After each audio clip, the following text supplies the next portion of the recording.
Hey everyone, this is Ricky with Spoiler Force Podcast, courtesy of Popluck Podcast.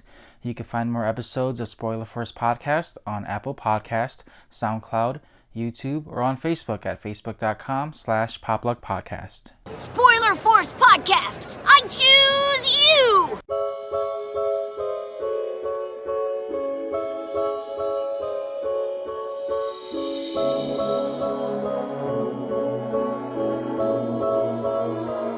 It's an LP beat.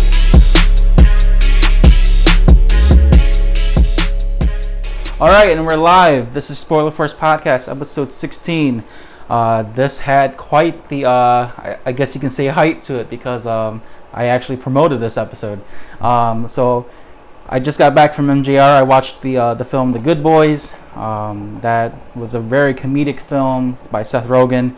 It had like the Superbad feel to it. Not as good as Superbad, but it was just funny to see a bunch of little middle school kids trying to do high school, college-esque activities and get involved with drugs and kissing and all that bullshit. But yeah, man, it's a great day in Michigan as well, and it's nice and sunny outside. So what you hear in the background, this bubbling noise, my guest has actually set up his hookah. So this is the first time I'm actually smoking hookah with my podcast, and we have a Bud Light as well, so don't mind that. But yes, I do want to introduce my guest as well, so that way we can get right on with this podcast. I've been hyping this up for 2 weeks now. It's been not hectic, but it was we had to find the right timing for this because I actually hit him up last month, and so he's been really busy with his own personal life, work life, but today's the day, man. I'm so hyped for this, and he is as well. So here's my guest, Chimeng Lee. Thank you so much for doing this, man. Thank you for having me on your show. Yeah, I actually, like, when I first started, you were actually on my list for guests. I guess you could say, kind of like shy to ask you because I mean, we've known each other for quite some time, but to actually sit down and actually just talk with you, I haven't had the opportunity to do so. Right. I believe the last time we've seen each other was either your New Year's party that you had at your house. You were really hospitable to me and my sister and Steven. You also had that campfire that one night. I forgot. I don't know. That the timings were so close, so I forget which one was first. But the campfire night I remember specifically because all the boys drinking. Yeah, and then like the video you were showing to your guest. Yeah. Oh yeah. That brings up so much memories. Yeah. Can you believe a year passed already since that? I know, right? Oh my God, Jesus. You hear like the clapping in the background, like, what the fuck is that? We played it super duper loud and everything. Yeah. Jesus. And like I find that so it was different for me because like you were just so open with that, and I'm like, oh shit, he's really playing that in front of people. Definitely. Yeah, but man, this is great because you're actually the first person who I'm having on my podcast that's serving in the military, the Marine Corps specifically. What's funny when I think about the Marine Corps is you ever watched The Office? Mm-mm. Okay, well, I haven't. Okay, that's a good show, by the way, if you haven't seen it. But on The Office, there's an episode where Michael, who is the manager, he has financial issues, right? And so his accountant's like, well, you have too many of these extra toys and stuff that you buy on advertising websites and on TV. He's like, oh no, my girl does that, and we have this machine that works out your core, your back core, your leg core. Oh, maybe the Marine Corps does it too. So that's what makes me think of when I hear the Marine Corps. It's like that little inside joke from The Office. Yeah, but man, this is great. I mean, you've been working like nonstop, so it was hard to schedule this, man. Mm-hmm. Oh, definitely, man. So, before we get into your whole like, I guess your military background as well. But I mean, what's the I guess the hookah that we're smoking? I can't think of the actual tobacco term. Okay, the tobacco that we're smoking is Alfucker. Okay. It's a very weird name, I know. But the flavor is mint. Or did you want to hit it? Yeah. Yeah, so that's usually my go-to. All the other brands, they're all right, I'd say. They're kind of overpriced, or either they taste kind of funky, So I usually go with Alfucker because that's what we usually start off with. So you usually just buy a big box, and that should last us probably like 2 months. But it really depends too, though, because if you have a lot of people, like as you can see in my bedroom, we have a lot of space. So a lot of people usually just come here and smoke and drink. So this, like, sometimes my clothes would smell like hookah flavors, but it is what it is. You know, I like to accommodate and make sure that all my guests at my house are, you know, comfortable, whether they have something to eat, drink, smoke. I mean, that's what I like about you too. I mean, like, I've only known you for so long, but you're very hospitable to your guests, and you do a great job at being welcoming to new guests, your old friends, to anyone really. But yeah, you know, I used to smoke hookah for a while too, about like 2 or 3 years ago. I had my own little hookah set. I mean, I wasn't too addicted to it, but I was, you know, smoking them with some friends, and they made a really good head, so I decided to just buy my own little set. It was like $80 total. Dang. But now it's just like sitting in my room collecting dust. I kind of just stopped. Oh, like, trust me, that I see that happens to a lot of people who usually quit. You know, they don't throw it away, but they'll just leave it, just to have it collect dust in their room. You know. I mean, like, eventually you're gonna smoke it again. But eventually. Yeah, but for me, I'm just like, I'm not really, you know, I'm not too big on that. I'm really more into like edibles now, so that's that's what I do. Yeah, I'm still stuck on a contract. I won't be eating those anytime soon. Yeah, I mean, so you do get drug tested for your background, for your Marine background, right? Yes, it's randomized. Okay. So sometimes you're like, oh, am I gonna? Well, I know some reservists. Obviously, some get caught and get kicked out. Some will probably do it and never get caught because it's not their time to get checked. But you do get randomized. Okay. Drug testing. Now, technically, you're still serving, right? But you're not like on, like, I guess on the field or. Oh no. So I'm a reservist, but years ago, or like I say last year, or like every now and then I'll hop on what's called active duty orders. So it's what we call ADOS, and then that's when you just hop on board with active duty staff, or what we call I&I, or whatever base you're stationed at, and then you'll work with them. You'll help them support the reserve unit, basically, with anything, basically, like when it comes to either one funerals, or, you know, just setting up the field so the entire battalion can shoot at the ranges or do like field operations. Because I'm with an infantry battalion, 1st Battalion, 24th Marine, so they tend to go to the field a lot. I'm what they call a POG, personnel other than grunt. I was wondering what that was. I saw that on your Facebook. The comment, yeah. I didn't know if that was like a jab at the podcast or if that was the jab at you. So I was like, I was just gonna ask you that when we did this. Yeah, it is definitely a jab at me, but, you know, us in the military, we like to make fun of that, you know. Like we like to make fun of each other, you know, how grunts like automatically retarded and whatnot, but then they're like so gung-ho and down to get dirty and shoot guns and stuff, and then there goes the pogues, you know. We're kind of like the pretty boys, you know. We're the guys who sit in the office. We're like the pencil pushers. Oh, okay, that's why. And whatnot. But being in the infantry unit, I guess as most of the active duty staff, they tend to handle all the paperwork and all the administrative and logistics stuff already. It's already been done before we hop on board for our monthly drills.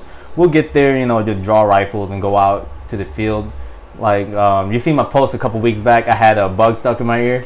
Yeah, I wanted to ask you about that too. I mean, so were you sleeping in the base when that happened? No, we went out to Fort Custer. So we went out to Fort Custer over there by Battle Creek, and we were shooting table 1 and 2. So table 1 and 2, you know, they're like different ranges or whatnot. Table 2 consists of shooting like oh my god, they're so gonna kill me for not knowing all this shit. But it's kind of like the target looks like a human torso and a head, basically. So you're supposed to shoot that from 25 yards, and then they go to table 1. You know, you're gonna zero your RCO, or what Call of Duty players call ACOG. You know, you're gonna zero that in from like I believe 100 yards, and then you'll shoot from 300 yards, 200 yards, and the 500 yard line.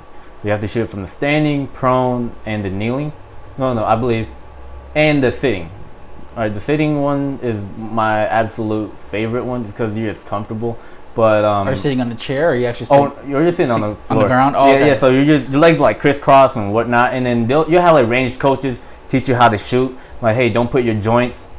Like, obviously, don't put your elbow joints on your knee joint because it's consistently moving, right? So you want to put meat on meat, basically, and then you just want to be in a comfortable yet stable position. So are you like slouching over, kind of? Slouching over, kind of, yeah, basically.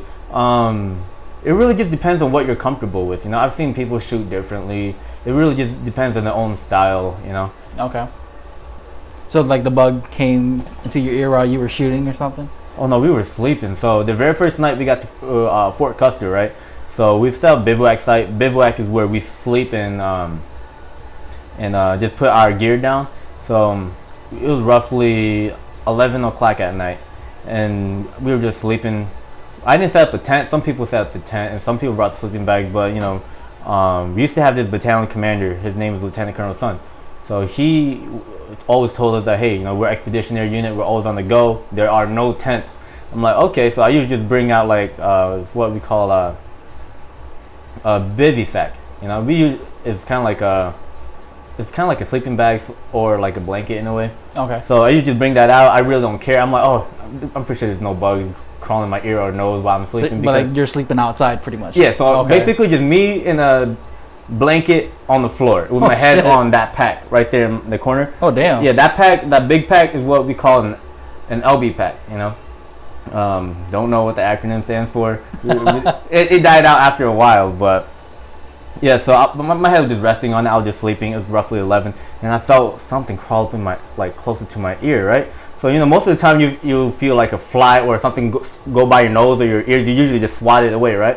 So I try to reach for my left eardrum or my left ear because I'm trying to swat the bug away, and then I just feel the bug just crawl quickly into my ear. Oh, God. So here I am panicking, and it's growing in, and it's just scratching up my ear, and I feel like something is tearing out my left eardrum. And here I am just flipping out and screaming, and then I look to my right, and there goes one of our intel NCOs. His name is Doug Lyons, but in that instance, when we're in the uniform, he's Corporal Lyons.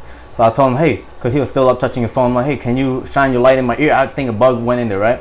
So then he's like, what the fuck? He turns on his phone and looks in there, and then I believe the moment he shined it in, that's when the bug started acting more furious in my ear. Here I am screaming, waking up the entire battalion, right? So here's everyone waking up, and then someone's yelling out for the corpsman, and the corpsman came up to me calling me Chang. For some odd reason, Chang, and I'm like, who the fuck is Chang? I'm like, I'm Lee, And then this goes Marines who know me, they're like, that's not Chang, that's fucking Lee. And then the corpsmen, they're like Navy personnel that are attached to a Marine unit. They're like our or medics. So they're just telling me to stand still while they check out my ear. So they flashed a light in there and saw that there was blood. And that's when I started panicking even more. I'm like, what the fuck? God. My ear's bleeding. So here I am, like, grabbing, like, just running around trying to find some tweezers, asking anyone for tweezers. And then I realized, wait, I brought freaking Q-tips. I don't know what you're thinking. You're like, what the fuck? Is he going to jam a Q-tip in his ear? That's exactly what I did like a retard. So here I am going through my upper pouch of my pack, and I grab a Q-tip, right? And I'm just jamming it in my ear. I'm like, maybe I might have pushed the bug deeper in my ear, but I was panicking. I lost my cool. I'm like, I'm going to kill this bug in my ear with this Q-tip. And then that's when one of the corpsmen grabbed my hand and was like, hey, stop. Like, quit being retarded right now. So then I'm like, all right, I'm looking around, and I grab my canteen, which is up there. It's full of water. I grabbed it, and I just start pouring it down my left ear to try to kill the bug. At this point, I'm just losing my mind because I never thought it would happen to me. You usually see those videos on Facebook or YouTube. People having the tweezers pulling that shit out. Yeah. So I was just panicking. I'm like, oh fuck. I'm like, I got the fucking bug in my ear. I'm gonna get it out, And then after I pour water in my ear, you could just hear the bug just clicking in my left ear. He wasn't moving though, right? So I thought I killed him, right? So then one of the corpsmen, I forgot his name. I believe that was HM1 Plank. Okay, I remember HM1 Plank. Yeah, he told me that he's gonna take me to a civilian hospital to try to take out the bug because they don't have a pair of tweezers, let alone see what kind of damage has been done to my left eardrum, right? So as we're just talking and walking towards I believe I forgot who they were, but it was a bunch of staff sergeants, a bunch of officers like lieutenants and captains. We went to go talk to them and to let them know and check in with them, like, hey, look, we're gonna go to the hospital outside the town, So as we're going over there, we're walking. I feel the bug like moving again. I'm like, oh fuck, he's waking up. Here I am panicking. I'm like, oh shit, he's waking up. And then as they're all talking, I'm trying to stay calm in front of the officers while the bug is eating my ear and it's hurting, and I'm just flinching every now and then. So I kind of look like a lunatic at this point. I'll just sit normal for like maybe a couple seconds, and I'll twitch because it hurts that bad. So you can feel it biting in your ear. Yep, moving around. So he's consistently moving. I believe the bug was trying to get out, not the way it entered in, but throughout the other entrance. So God! Got a feeling he was trying to eat through my eardrum and get out the other way. But clearly, you know, that's not gonna happen. So I had to sit in a 16-minute long ride to the hospital. I was losing my mind. I'm like, what the fuck? There's a bug in my ear. Can you drive any faster, right? So here I am trying to stay calm. Went to the hospital, checked in. I tried to act as normal as possible. I went up and talked to the nurse. I'm like, good evening, ma'am. And she was like, so what's the issue? I'm like, oh, I got a bug stuck in my ear. So how was that? Like, she reacted pretty well to it? Oh, she was just very calm. Nice, okay. Right? She was very calm, you know, so that made me calm too. But the fact that the bug was still in my ear and attacking me, I tried to act calm because there's a bunch of, like, people just looking around. I'm like, what the fuck? 3 people in camis just walked in. Like, what happened, you know? And I'm just trying to stay calm, not trying to look like an idiot. I'm like, oh, fuck. And here we are just sitting in the main lobby while the bug is eating my ear and whatnot. And then they also told me that it was a 2-hour wait. Oh shit! Yeah, so I would have been like, "Get this fucking bug out of my ear! What the fuck?" You know, like. I was trying to stay calm, to be honest with you, bro. I was just in the lobby. I'm like, "Oh fuck!" Here's all these people just looking at us and thanking us for our service. I'm like, "Oh shit!" I'm trying to stay calm. Don't look retarded. Like, yeah, I'm fighting these damn bugs for you. Exactly. I'm like, "Fuck, man." I'm like, "Yeah." I didn't even tell no one anything. I'm like, "All right, well, thank you for your support." You know.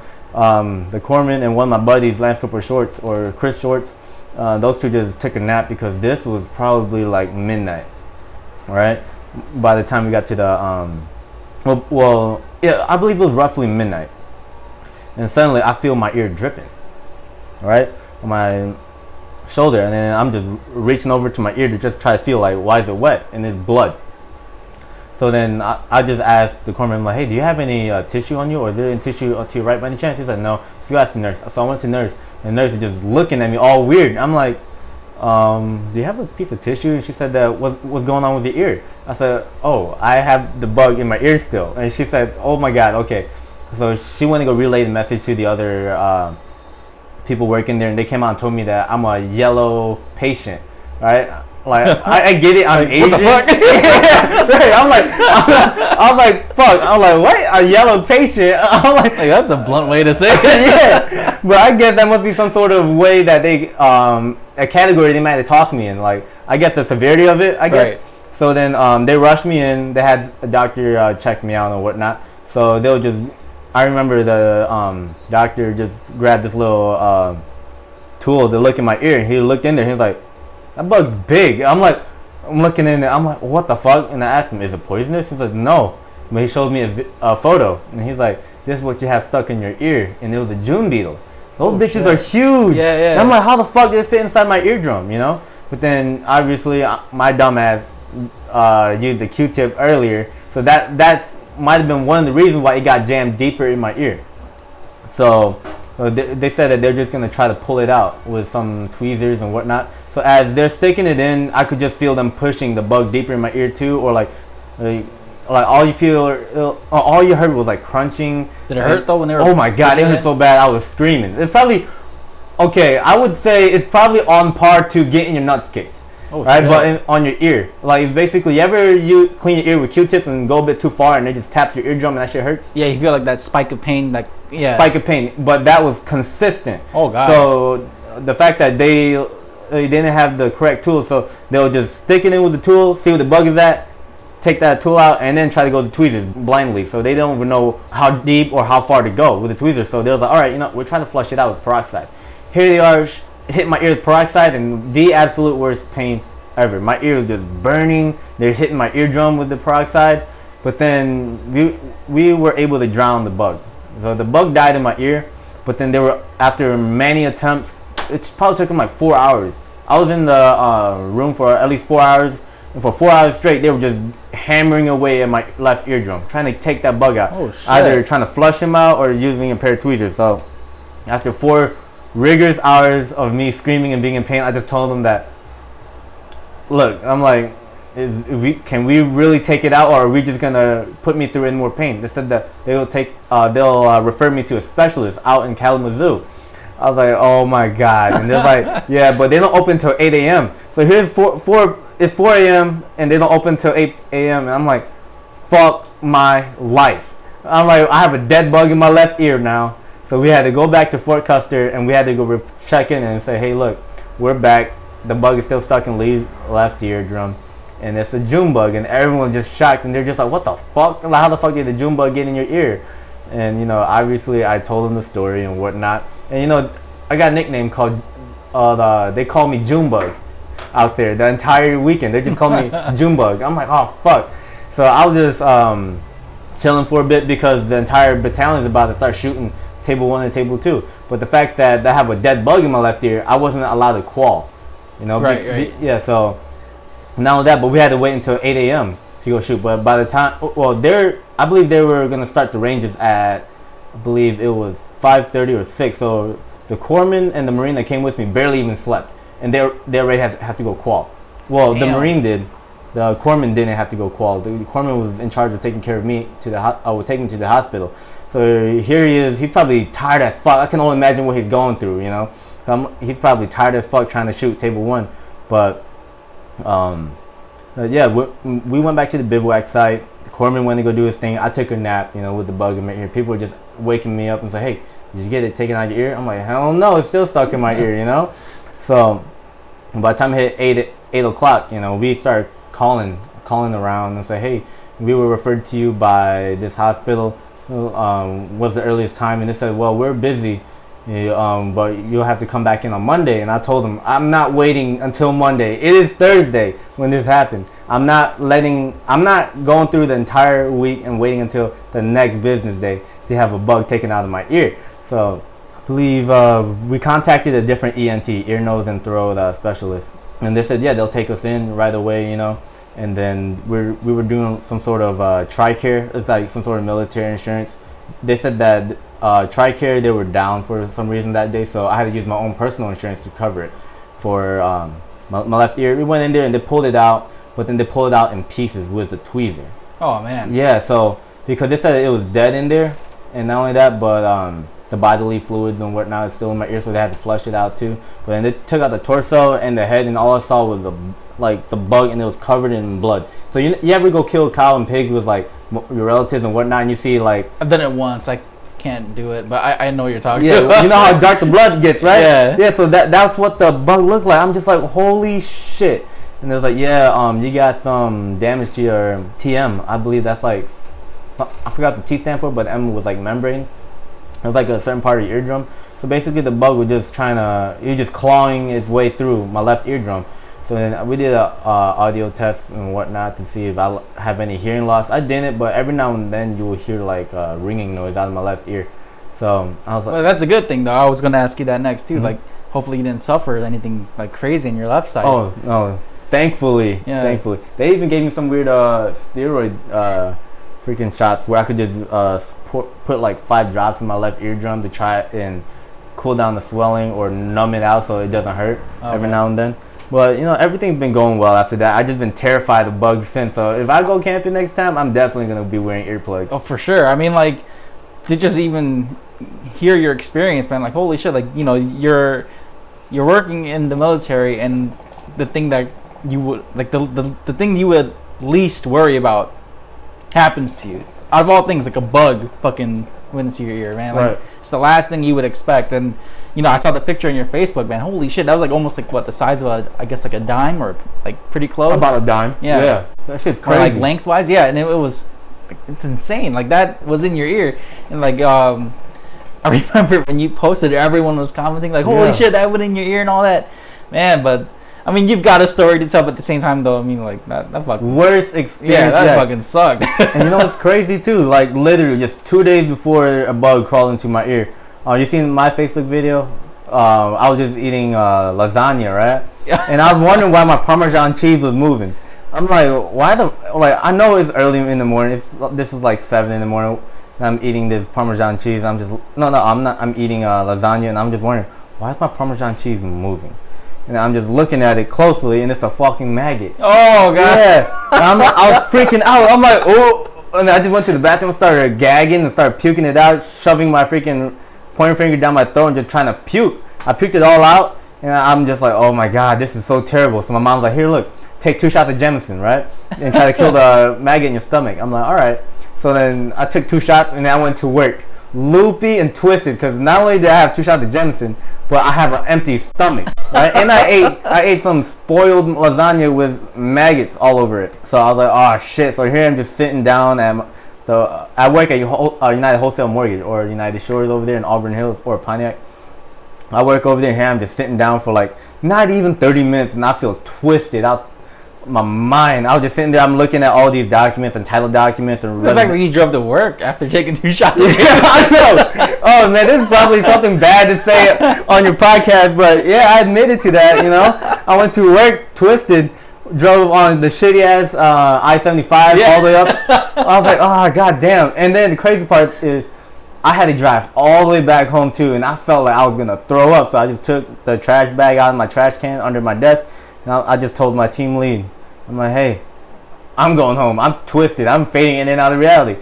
Came home and I knocked out, and I was paranoid. I'm just thinking like every single time I feel like a tiny bit of pain or bowel movement, I'll just feel paranoid. I'm like, oh fuck, that's a fucking maggot or some shit like that. I was so terrified. And to have a bug crawl in my ear 2 days after, that's a freaking mess, man. It was just all bad. Like I was thinking to myself, like, I need to go see a shaman. I need to go do something. I'm like, this is not good. Like who put the shit on me, man? Exactly. I was like, oh man. I was just wondering, like, what did I do to deserve this in 1 week? That's fucking insane, man. Oh man.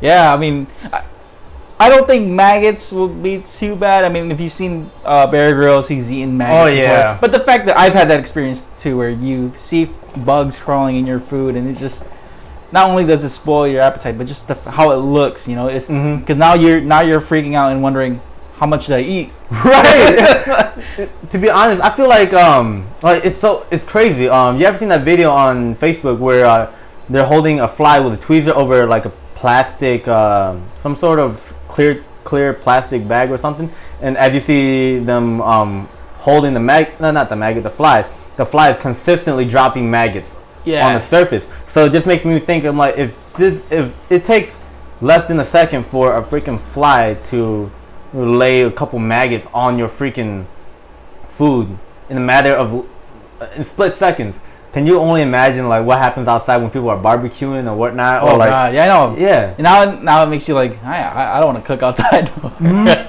I'm gonna start baking indoors. Start grilling. It's healthy anyway. Exactly. Yeah, but man, that's insane. Just within a week, like a span of a week, and with ongoing with this, your service as well, and again, I do want to thank you for your service as well. Thank you for the support. We don't really do much in the reserves, but the fact that you are actually, serving our country, not just you. I've noticed like a huge, I don't want to say trend, but I've seen a huge, like, I guess, population of Hmong brothers and sisters joining any branch of military. So it's amazing to see that, see that we're willing to serve our country in the States, and it's something that I give a lot of credit to, because I couldn't do it. If it worst came to worst and the draft came, then fuck it. But but to voluntarily do it, I'm like, nah, I can't do it. Because I remember when I was going to Macomb Community for my first year, there was a recruit. He saw me outside, and at the time I wasn't as big as I am, so I was like, fresh out of high school and still doing wrestling and stuff. And he came up to me and goes, "Hey, you want to join us?" I'm like if I had no choice, I would. He's like, if you think like that, don't ever do it. So that's what he told me. I'm like, all right, that's my answer right there. But I mean, like, what inspired you to join the military? I mean, I know that our listeners who don't know Hmong history, a lot of our grandparents and our relatives, they were part of the Vietnam War and all that, and they are vets as well. So was that part of your inspiration as well? Not really. I'm gonna be quite frank about this situation. It was very random. All right, so I was just getting out of high school. I just, obviously it's like 2:30 or 3 o'clock, and we're class is dismissed, and we're walking home. Right, walking home, I see this red van pull up. Right, so in the passenger seat, I see one of my buddies, Darren Baker, and then the recruiter. Right, so the recruiter, his name is at the time he was Sergeant Hamilton. On his Facebook, he's AJ Hamilton. So he rolled down the window. He's like, hey.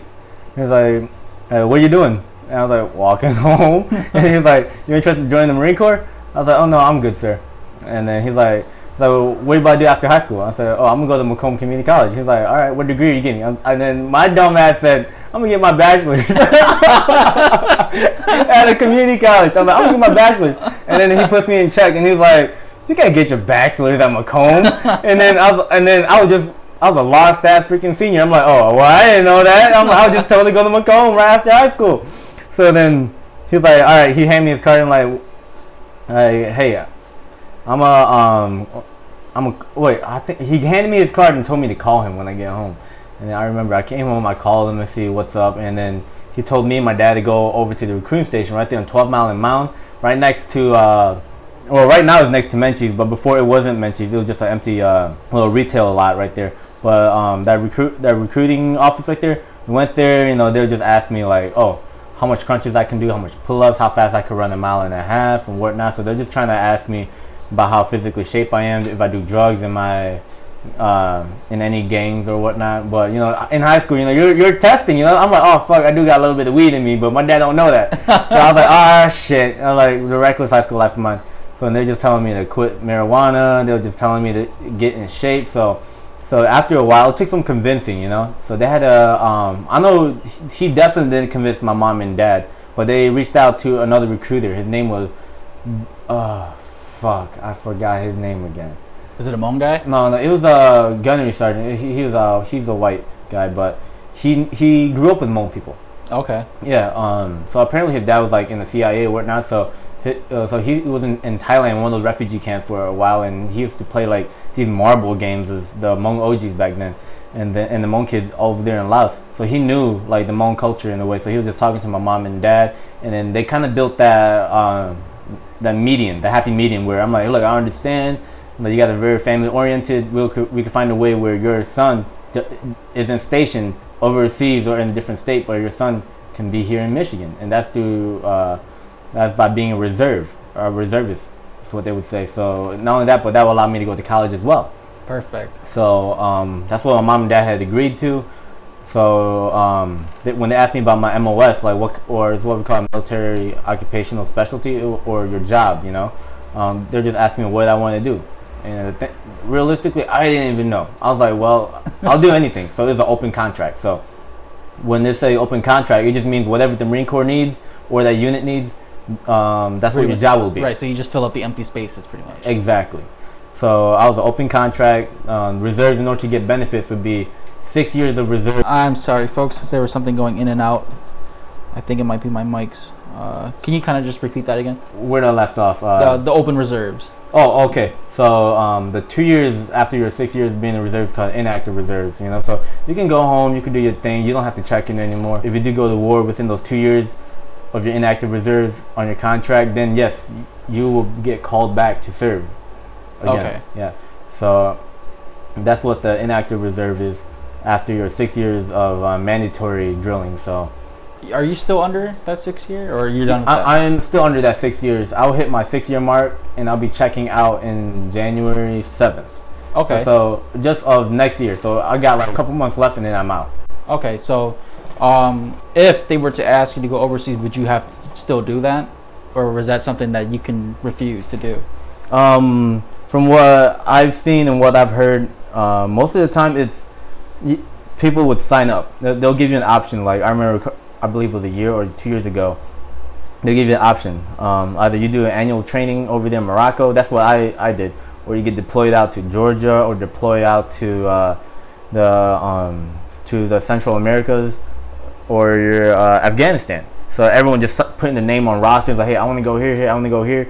In my head, I'm like, man, I'm still in college. I don't want to drop out for like a year or so or whatnot. So I'm like, I'm gonna go to Morocco, So I went to Morocco, and a lot of people went out to Afghanistan or whatnot, but we're still in peacetime, so no one really got their combat action ribbon. No one got shot, no one got killed and whatnot. Okay. Yeah, so. And that's what I wanted to ask you, too. Hopefully you didn't see any of that combat. Oh no, we're still in peacetime. I'm pretty sure most of the time it's probably just the Air Force just dropping bombs on ISIS in Syria and Iraq and whatnot. Because to just kind of like go off tangent a little bit, I knew somebody from Minnesota who was actually in combat and part of the, I guess when they were raiding Iraq, and he was telling me I'm not going to mention his name, but he was telling me that, you know, what they had to do specifically when they were evacuating small towns or cities, and that if no one evacuated, he was giving me the descriptive details, you know, like how they had to shoot on site and whatnot. So when I was coming over to ask you the questions, like I was hoping that you didn't go through that, because I understand that PTSD is a huge deal in the military. Very big, very big. And it's a good thing that you haven't experienced that. But now, do you also kind of like, have you seen that in person as well? Seeing people, the men come home, or even women come home with any type of mental, I guess, disability or some sort of PTSD? Thankfully, I have not, but I did lose a close friend of mine to. I'm not sure what he was dealing with at the time. I wish I'd known, and I wish I could have made a difference. But I believe last time I recall, he came back from his Georgia deployment, and you know. Yeah, we've seen signs on Facebook, like he would be aggressive at his wife and whatnot, or like arguing or whatnot, because his wife was locked up, so he had to come back home. And he had to come home early and bail her out. So he came home, bailed her out, and weeks later he just committed suicide.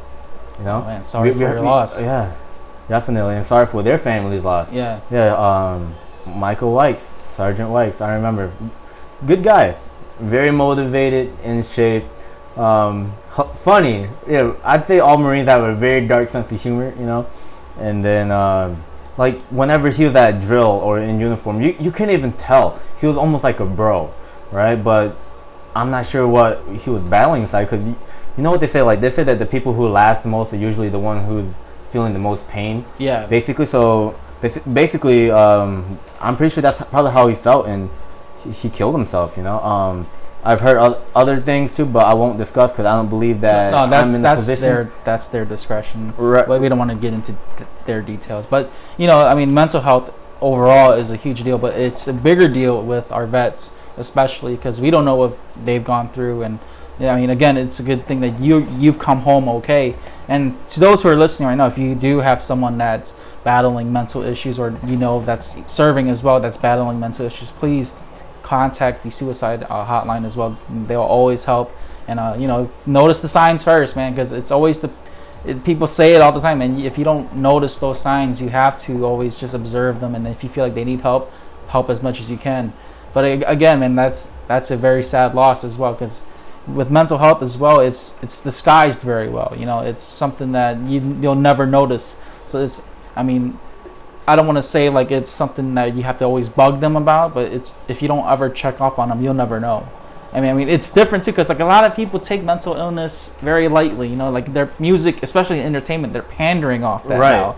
So like people pandering it off, mental illness and depression and quote unquote sadness, making money out of it. It's making a lighter deal than what it really is. Because if you see it on Facebook, people go, "Oh my God, I'm depressed." Like no, you're not. You're just venting on Facebook. Get that shit out of here. There's people in worse situations dealing with mental illness, and you know, if I can find a way to advocate for mental illness, I would honestly. And it's something that, you know, in my family as well, I've personally dealt with. My grandparents were dealing with that, so it's a hard battle. But man, it's hopefully for those of you who are listening, please, you know, find the best ways to support someone with mental illness or disabilities or anything like that, because you'll never know, man. So, you know, to continue on here as well, now, when you were training for, I guess, when you were starting your military journey as well, now, I usually hear that boot camp's always the hardest part of it.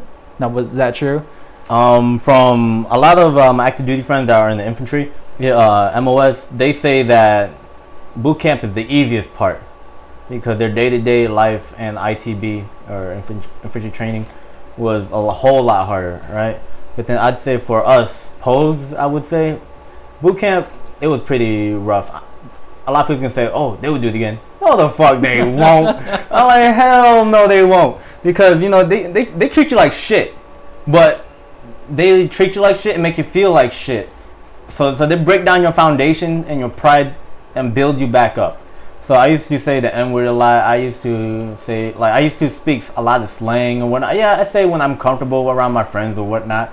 But they teach you proper etiquette, give proper greeting of the day and whatnot. So they teach you a lot of manners and mannerism out there. So they'll create a lot of of discipline, but at the same time, I feel like they bring out the worst and best of you. So if you went there very egotistic, oh man, you're about to be the most egotistic motherfucker when you get out of there. You know, you're gonna be like all eyes on me everywhere you go.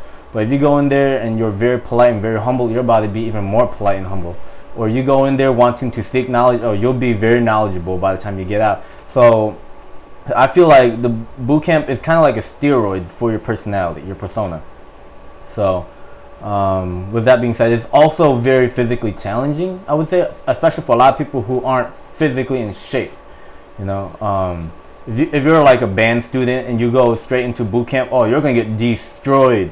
But if you're like a track star but you don't lift weights, when we're doing a lot of cardio, you probably won't be exhausted. But when it comes to like doing push-ups and whatnot, you're gonna be destroyed. Like for me, I was a soccer player, so running wasn't hard, but it was trying to pick up the weight and trying to pick up the slack. That was very hard because I was fast on my feet, but the moment you toss like a flat Kevlar and like a giant LB on top of me, you know, this is at least, I'd say, like 60 to 80 pounds worth of shit on top of me.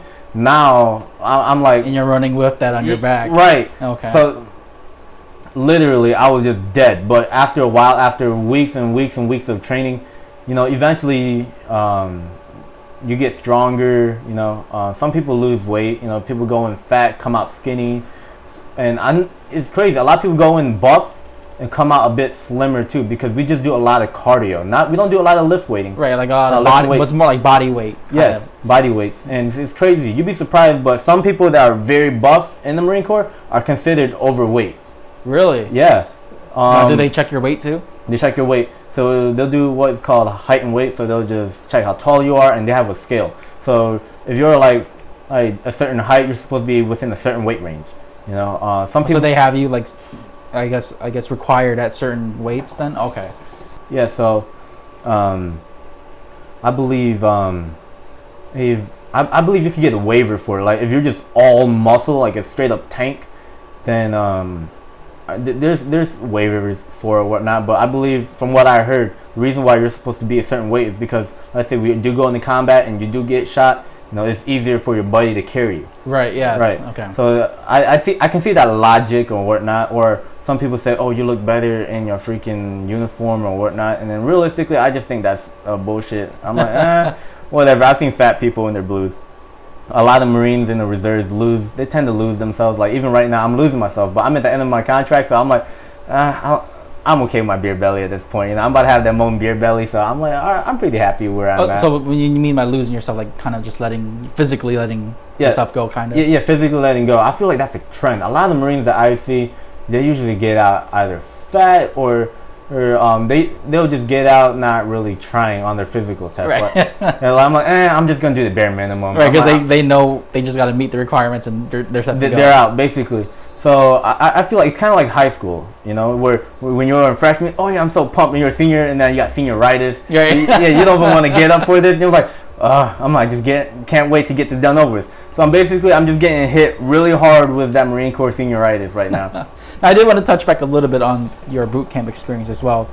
You mentioned that they break down your ego and, I guess, steroid your personality. Mm-hmm. Now, that actually gave me a different view now, because usually, because I've read books and I've seen cases as well online where people get broken down so bad to where they quit, or when they just leave, or, you know, I guess you could say they get bullied, right? So, I mean, like with that breakdown as well, I mean, I guess I never saw it to where you mentioned that they bring you back up, and that's something that I guess a lot of people who don't know the military or have any knowledge of the military background, they don't notice that. They always see the sergeant in your face, like, you know, get down and do 200 or some shit like that. And so, I mean, that's a great way how you expanded on that. And now, have you, I guess, when you were on boot camp training, did you do any of like that shit that they put on commercials and whatnot, like running on the beach with the log on your shoulders and shit? Did you do any of that? I feel like that's more like more like if you're trying to do, what is it? Like if you're trying to do like Navy SEALs, or you're trying to do recon, or like Rangers or whatnot. But in boot camp, we didn't do that. I'd say the most we would have to do is like ammo cans. You know, they weigh about 30 pounds each, or where you had to just carry it around.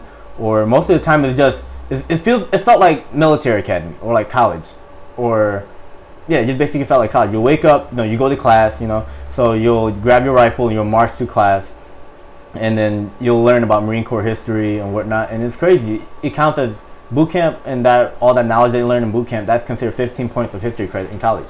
Oh wow. Yeah, and only, I believe it's a quarter or a half point for physical, like for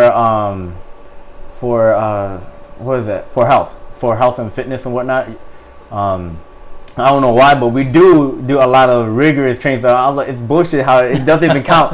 Like at least a whole semester's worth. It doesn't even count that. Even though we do a lot of running, we do a lot of maintenance on our rifles. They'll tell us to take it apart and clean it and put it back together. We'll even do jobs around the base. Like either do laundry or like other shit like what we call police call, like go around picking up trash. We'll also be scuzzing. So scuzzing is kind of like where they just dump like freaking mop water on the ground, and we grab like these tiny boot brushes and we'll just like scrub the floor, and then you'll have like recruits lined up with their own. Is that kind of like you've seen Forrest Gump, right? Forrest Gump, yeah. So it's kind of like that, where they're like scrubbing the floor with a toothbrush. Is that? Oh, not with a toothbrush, but it's like a boot brush. So it's pretty big. So it's about the size of your shoe, basically. Oh, okay. And then each Marine will have one with the name on it, and they'll just go around, just scrub the entire floor, and recruits are running around across the entire squad bay with a towel like on the floor, just going back and forth. And we'll do that literally in the bathroom with what we call heads. We'll just do a bunch of chores. Chores, knowledge, rifle maintenance, drill. So that's kind of like they just want to see how well you can take orders. So the left face, look left. Right face, or turn right. Basically. Now with boot camp as well. So do you feel like it was more really just the mental challenge then, more than physically, I guess? Yeah, I would say it's more mental. It's more mental. The physical parts comes with it, right?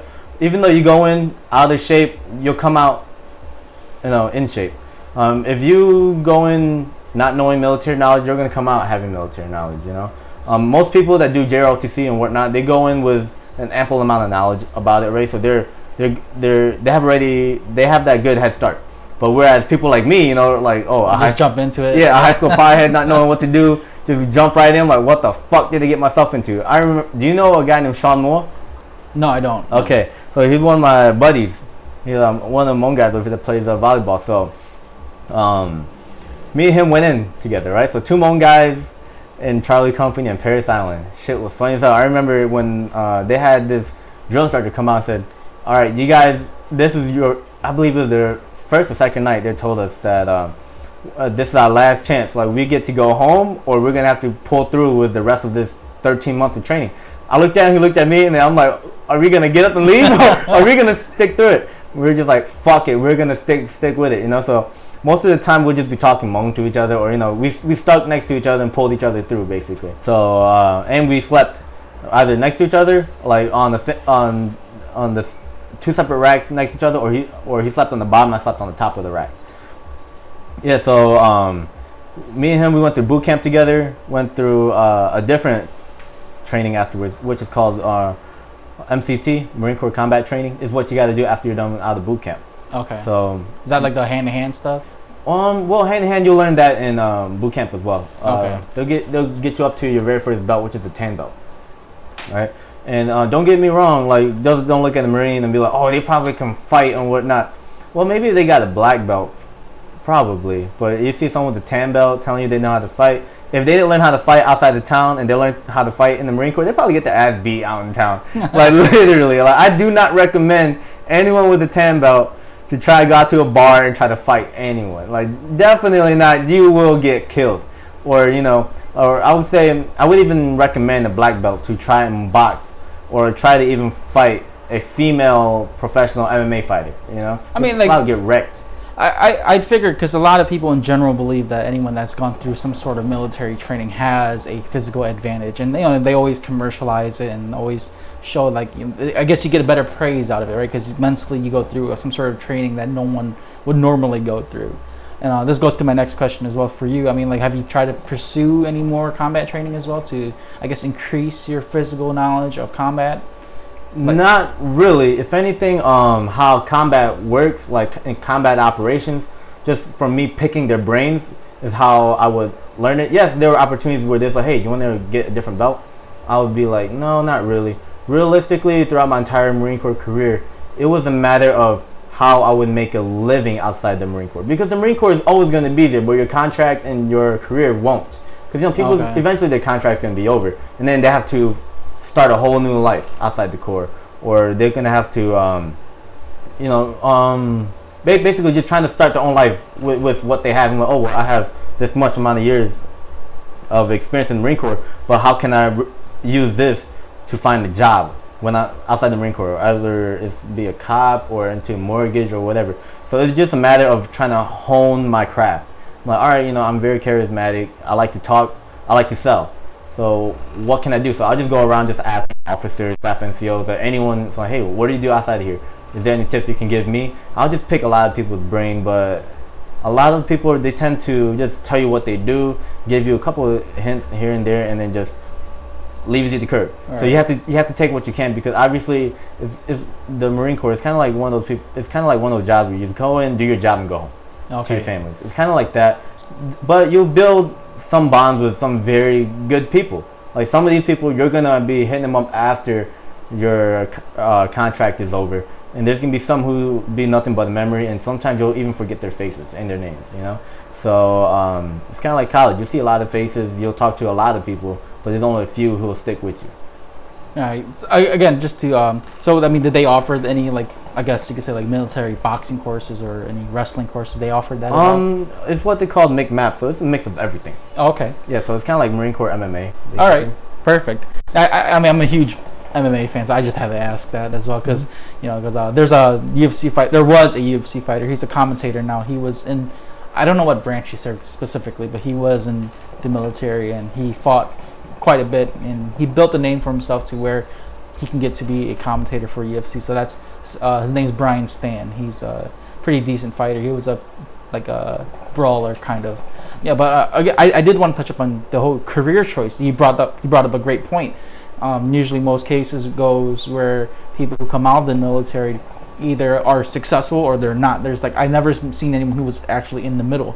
You know, because it's either you're continuing your service in the military, or when you're out, I guess you build up those college credits and you also find some sort of career. But for those who don't have anything, they're kind of like, they come home and they're stuck at home again. They're back at square one. So was that kind of, I don't want to say, did you go through that, or were you able to find a career out of service?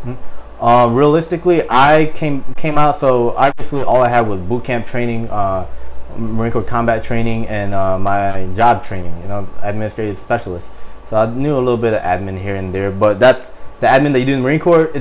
You can't even use that outside of the freaking civilian world, is what we would call it, or just your regular, civilian ran businesses. Besides shredding paper, knowing how to use Outlook and whatnot, but the program that they use is totally different. So here you are. I'm like, oh, I got a lot of administrative experience. Hopefully, I could get administrative position out here in one of these tiny offices. Wrong, totally wrong. A lot of jobs require you to have a degree, or let alone like learn how to use programs that they use, right? But here you are. I'm like, oh crap. Only thing I know how to use is Outlook. I'm pretty much screwed. So here you are, back at square one. I don't care what anyone says, unless you're like a military police or you're doing intel.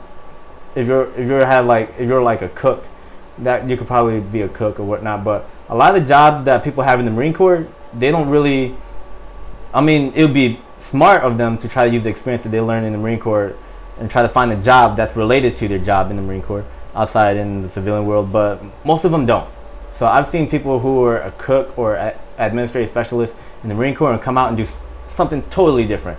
Like, I know a lot of comm guys and supply guys from my unit. They're a cop, right? But once a month they come and cook. It's totally weird. Oh, right? Shit. Yeah. And then in my head I'm just like, I can't trust a freaking cop who I'm not sure they cook at home, but I don't trust them to cook a nice meal for us. Food in military is trash, especially the fact that it's only is what we call the MREs, meal ready to eat. But in the case where they'll cook giant portions of it, right?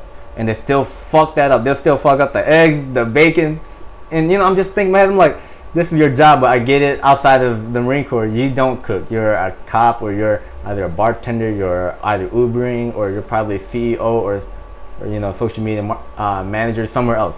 So I would say, especially in the reserve, this is a different entity. In the active duty side, I feel like you could definitely make that a career out of it. So most of the people who go active duty, they usually stay active duty, or they get out and go to school, or sometimes they get out and just even work at factories like Magna. Like, I've seen people do that. Like, for me, when I got out, I had a lot of ego. Like I told you earlier, that's what they'll do. Yeah, so I came out, had a lot of ego. I was thinking that I'm about to land a job at Google or Facebook or something like that, right? Turns out I was totally wrong. So I started off as a bartender and a host at Sukhothai, Rochester Hills. So I had to start from the ground up, go to college and whatnot, And then, the fact that in being the reserve, to try to be financially stable is very hard. Very hard. Why? Because the reserve pay is shit, right? You probably get, as a PFC coming out, like 2-3 days probably get you like $200 or $300 and whatnot. But most jobs, you probably make that, like you can definitely make more money. I know that for a fact. I know some Marines who lose money, or they're behind on their bills because they have to come to drill. Now, do you think that's why people still continue to stay active, because of that option? I guess because of, I guess you could say that fallout. Because when you're off duty, you want to get so much X amount of money, and then they, I guess, re-enlist because they know that's more like a permanent job. So definitely, and it's almost like guaranteed income or whatnot. Whereas in some jobs, if you miss out a week, sometimes you don't get PTO or sometimes pay holidays or whatnot. Not only that, but it's also the Marine Corps. I wouldn't say it's a job, or the military wouldn't. In general, I would say it's not a job. It's like a lifestyle. So for them to wake up at 05:30 or 5 o'clock in the morning and just work out with people that they wake up and see every day, right? And to suddenly drop that entire lifestyle, no longer having to work out, no longer having people to that you can order them around, and you have to the fact that people in active duty, if they're like a sergeant, they have a bunch of corporals or lance corporals, PFCs or privates to boss around. They don't want to come out here and get bossed around by someone else, because they're very egotistic. They're not comfortable with that, So for them to come out here and try to get regular job and get bossed around, some people don't like that, so they want to go back in. They don't like that lifestyle, because the military, they have this saying called dirty civilian or nasty civilian. So you know how sometimes you go to work and you're like, hey, and they'll just walk past you or whatnot, or even the bosses, like let's say you're a manager, you walk around and the new hires or new employees won't even say hi or bat an eye or anything like that. It's different in the military. If you're a high ranking, you have to get the proper greeting day. Like, morning sergeant, good morning, sir. You're so accustomed to a certain lifestyle, and to just go into that change is just like a flip side. It's like, well, what the fuck? It's out of the norm. It's not your norm anymore. Exactly. Yeah. So it's just a matter of pulling them out of a lifestyle that they're so used to and trying to toss them out to a world that they're not comfortable to. If they're willing to swallow their pride and adapt to the situation that they're in, I believe that each service member can definitely make it big out there. However, that's not the case for everyone. Some people want to make the Marine Corps a career. Some people are just like shit out of luck, and they're just like, oh crap, they come out the Marine Corps, and that's why you see a lot of homeless vets too. Right. I would say either they fall victim to drugs, or how I was told a lot of people, like when they left the Corps or they left home, obviously they were surrounded by a bad crowd. Their friends are doing drugs, and they want to get out of that. After the contract is over to come back, now they fall back into that same clique. Now they're smoking and drinking and doing drugs again. So I feel like that's a huge factor of it too. Not finding a job is definitely one of them, or not wanting to conform to regular society is definitely a big one that I personally feel like the Department of Defense has to tackle to help each one of us transition into the civilian world, rather than just leave us hanging after we sign the contract and like, oh hey, look, we're done. I'm signing my DD-214. That's what it's called when you're released from active duty or just from your military service. You sign that, and then you're out. You're out in luggage. You're technically jobless. It's just my way of saying, oh, I volunteer to get out. So I can see that now as well. Why I guess a lot of when people do the whole voting process, why they advocate so much for our vets, like our homeless vets and stuff like that, because. And all this that you're telling me, I'm learning as you're telling me. So, because I've never really like dove deep into this, I just kind of knew a little bit. I kind of knew what the political side was and what the issues were. But now that you're breaking it down for me, especially from you have a point of view of what you've seen and learned. That is a huge deal with our vets coming home, and why I can see why other people, I guess, people who are advocating for the vets get upset and say, why are we helping other people? We should help our people at home first, and then help outsiders. It's a huge morality battle. It is. It's a very touchy subject. Where people are like, no, like how can we take care of these immigrants when we can barely take care of our vets? But I'm pretty sure there's a way where we can accommodate both sides. Yeah, I feel like I don't want to get into politics really, but it's the subject here. It's I guess you gotta find some sort of middle ground. You do a happy median. Yeah, I would say. I feel like people aren't willing to look for that, which is why it's still a big deal, because it's either you're gonna get all of it or none of it. Exactly. It's just a matter of adapting. Like in my head, I always told people if we were able to adapt ourselves into the Marine Corps, we should be able to do the same outside. But realistically, it's a different story, because most people they'll get married and have kids while they're in the Marine Corps, right? So they get out. Now they feel pressured. I'm like, I need to find a job to pay my bills, to feed my kids, take care of my family, and then that's why some people will get out. They can't get back in the Marine Corps. They'll go join a different branch of the military, Well, no, it's a good thing you're not married to feel that pressure. Thank God. Thank God. I remember on training, in boot camp, they always tell us that, hey, so if the Marine Corps wanted you to have a wife, they'll issue you one, And I'm like, that's very true. And they always tell us, do not get married, They always told us that, because a lot of the active duty members, especially if their wife don't come and live with them or whatnot, and the wife is at home and they join the Marine Corps to go to boot camp or whatnot, the chances of their wife cheating is high. Right. Very high. I mean, I'm not even going to lie. If I was a stay-home dad and my wife was in the military, and I haven't had any in a while, well, obviously, we got other sources for that. But you would go and hoe around as well. Yeah, exactly. Yeah, because I'm not saying I would. But,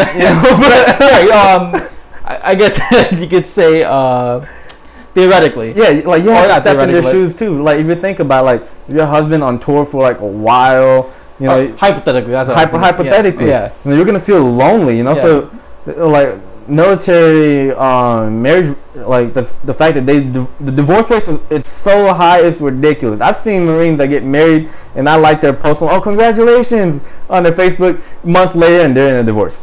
In my head, I'm like, God freaking damn! Now you're paying alimony and child support.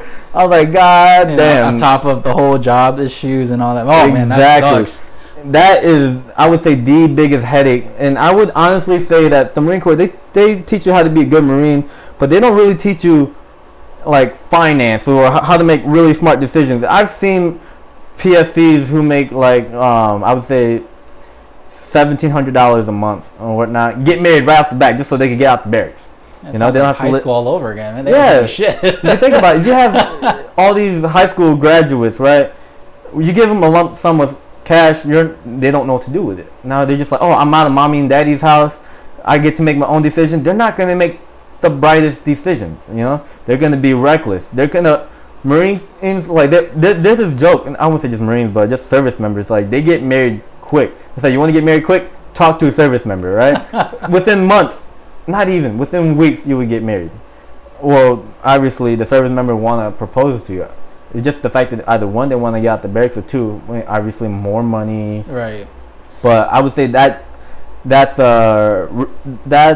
a really dumb gamble. I wouldn't even do that. I would much rather grab that money, invest it into something else, because the Marine Corps, it's a weird lifestyle that not only you will have to live through it, but your wife and your kids. Their wife and kids moving from state to state. Sometimes they're tired of it. Your kids are probably tired of it too. I guess with families who aren't used to that, that's where a lot of the in-home drama and issue happens. Definitely. It's a crazy lifestyle. But you mentioned that you had to eat the meal ready food, right? Yes. And that's in the air sealed bag and stuff I like that. should have brought you some. I've never tried it. I've seen it before. I remember I was in middle school and then the military guys came in and we got to see how it looked like. And now it's it's dehydrated. That's what it is, right? I would say some are dehydrated, like the beef jerky be dehydrated. It depends on the meals. I would say not everything is hydrated. Even we even get bags of Skittles in it sometimes, but then they're rock hard, like they will crush your teeth type hard. And it's just crazy. I would say like the food that we eat there, they taste like canned food, like SpaghettiOs, right? Or what was it? You know what I'm talking about? It's that tuna with the blue fish or the blue tuna on it that wears glasses. Oh, okay, yeah, it's kind of like canned tuna, sort of. Yeah, we have that too, but it's in the bag, So we have that as well. That's my favorite MRE. You guys, if you guys are listening, lemon pepper tuna is the best MRE. You could challenge me on that. Buffalo chicken is whack, and the hash brown is also whack. And people, I would say, Marines they tend to advocate for Chili Mac, claims it's good, but I believe they only want the sour Skittles from that, realistically. Because when you're out there in the field or you're out in deployment, you're probably feeling very shitty. So the only thing that makes you feel at home is a bag of Skittles, But realistically, nothing's gonna top that tuna. And not only that, but that tuna is probably the only MRE that does not clog your arteries, I would say, or clog your digestive system or your excretion system. Because when you eat one of those MREs, bro, you're about to rip your asshole apart. You shit a brick. I've seen comments on that where people are like, yeah, like it's something you eat, but then you get the runs or something like that after, and like it's terrible. It's a terrible after effect. But I mean, like you have no choice but to eat that too, right? Because you're out in the field all day, and that's all you have in your bag. It's either that or what a lot of us do. We tend to buy snacks and go, like Cliff Bars, or a lot of people they usually buy one of those portable stove tops. I forgot what they're called. The mini propane tanks. And they'll just put like a little pot on top and they'll cook ramen noodles out there. Okay. Or some people even learn how to use the heaters that we have from our MREs and even heat up ramen noodles inside that bag because they don't want to clog your arteries out there. But I just personally feel like bringing out snacks out there, you're spending more money. Not only that, but MREs, that comes out of your pay already. So why they charge you for that? Yeah, they charge you for it. Oh shit! Yeah. I didn't know that. Yeah, so it comes out of our pay. So I was told Marines, I'm like, if you're not financially stable, you shouldn't be buying snacks. Just eat this for the weekend and you're done. You're good. like just shit that brick, just rip your butt apart for one freaking weekend. That's all you have to deal with. Because to be honest, like those MREs, they're not cheap. They're not cheap, and neither is packing a week's worth of ramen noodles to eat out there.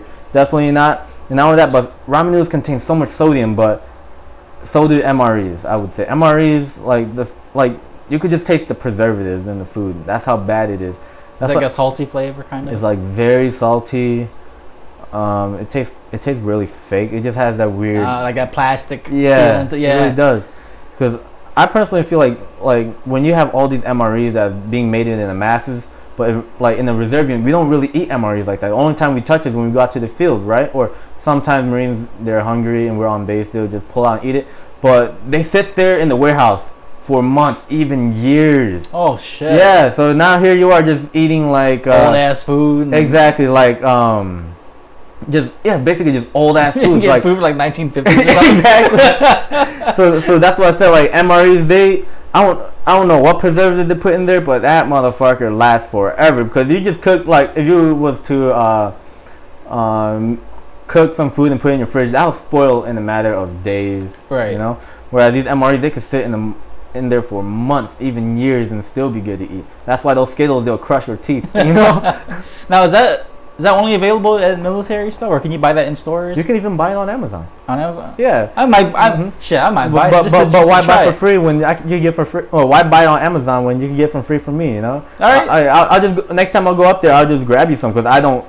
Well, I'm not gonna lie. I do eat my MREs out of desperation, but we usually pack up so much MREs that there's so many leftovers. So I'll just grab them for you next time. For sure. Thank you, man. What I'll do is once I get one, I'll record my ass eating one just to try. Oh yeah. I've never tried it before. Just let me know. I want to hear and see your reaction. Yeah, I'll put that up on my Facebook. You'll see it for sure. Now, I guess with as we're continuing on with the military topic here. Now, what are your thoughts on like Area 51 and shit? Like, being involved with the military overall and the aliens and shit. Man, dude, I'm quite curious myself, man. Like, I'm just thinking, like, what do I gotta do to be stationed on the Area 51? I'm like, why can't I be stationed there? I'm stuck here in Selfridge. Like, we're not hiding no UFOs there, to the best of my knowledge. If anyone's ever curious, why there's like fences and barbed wires around that entire fence? Well, we don't have no UFOs. You go there, you're probably just gonna catch a ticket and like some legal issues. Yeah, I believe so. It's outside of Vegas, so there's like a tourist spot, but then like I think if you go beyond that, they'll ticket you and stuff. Yeah, and I think they have authority too to shoot you on sight if they wanted to, because it's not legal to cross that, I guess, that zone. Now, do you think UFOs are real? UFOs? Oh, I totally believe they're real. I believe that intelligence just don't end on Earth. But we have to have a similar planet out there in the solar system, or in a different solar system with the same kind of living conditions that we have here on Earth. There's bound to be another intelligent civilization there, starting or way smarter than us. Like, there's freaking proof of freaking aliens and shit, and freaking astronauts coming here to Earth, like from these ancient scriptures and whatnot. Like, you ever heard the Anunnakis and whatnot? Yes. All that freaking crazy shit. My mind is blown. I'm like, what the fuck? Like in South America, all like the pyramids and shit that's underwater and stuff. Yeah. I'm just thinking, I'm like, and why is that all these pyramids are like so perfectly aligned? There's no way humans picked that up. Like, I'm just thinking in my head, like, there is no freaking way. So there has to be aliens. Obviously, even on the news, like, they said that I believe the government, or was it NASA, released footages of UFOs? UFOs? It was CNN and the Air Force released the image, and they were like, we saw the I guess the airships and whatnot. Like, because this is my point of view. I think the I guess you could say the aliens and stuff, I don't think that they are like from.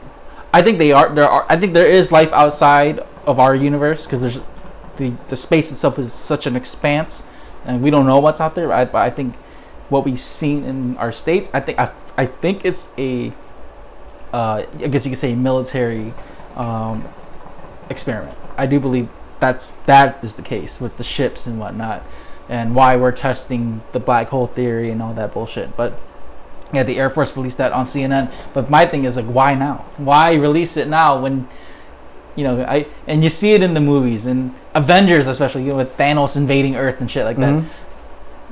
Well, I mean, I sound like a fucking conspiracist right now, but I feel like they're getting us so comfortable with the thoughts of aliens, and then when that shit happens to us, we're like, oh, we've seen you already. Right. I feel like Earth wouldn't even be surprised. Yeah. Like, we're like, oh, well, we've been seeing it, but you guys just proved us correct. Like, we were right the whole time, so it'll be like big, I told you so. Right. They're making memes and shit like, saw this guy today. Right. The Jordan face, the crying face. like exactly. Like, there would be so much memes. Like, the first reaction to media would be like, oh my god, there's aliens, oh my god. But then if we're being invaded, there'll be like mass chaos. But if we're not, the world just gotta be ready for a shit ton of memes. It's like, oh, they're here to rescue their boy from everyone. Now, speaking of that too, of I guess invasions. Now, we do have bases outside of our country, and we have our military deployed out there. And I believe at one time, when I don't want to confirm anything that I'm saying specifically, because I don't have the correct data or the right information on me, which I wish I did. But anyways, with I guess it was during the Obama administration or sometime around that time, where people wanted to bring our troops home.